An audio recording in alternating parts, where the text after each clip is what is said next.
اور جھوٹ بولتے ہو اپنی طرف سے یہ بات کر کے کہ جی انجینئر صاحب کل کو پھر آپ یہ بھی کہیں گے کہ اللہ کے جیسا ہے ہی کوئی نہیں تو نبی تو شاہی کوئی نہیں، اور جھوٹوں تم پہ اللہ کی لعنت ہو۔ ارے چلے کوئی نہیں، بھئی جب توحید بیان ہوگی تو گستاخی تو آٹومیٹکلی ہو جائے گی۔ کیا بات کر رہے ہیں؟ کیونکہ توحید کا مطلب ہی ہے کہ اللہ کے سوا کوئی پیغمبر، کوئی فرشتہ، کوئی بزرگ، کوئی بابا، شاہی کوئی نہیں۔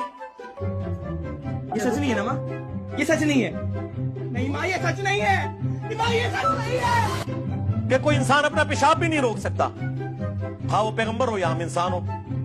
توحید کا تو مطلب ہی یہی ہے، کوئی انسان اپنا پیشاب بھی نہیں روک سکتا، ہاں وہ پیغمبر ہو یا ہم انسان ہو۔ توحید ضرور بیان کریں لیکن انبیاء کی توہین نہیں ہونی چاہیے، ہاں وہ پیغمبر ہو یا ہم انسان ہو۔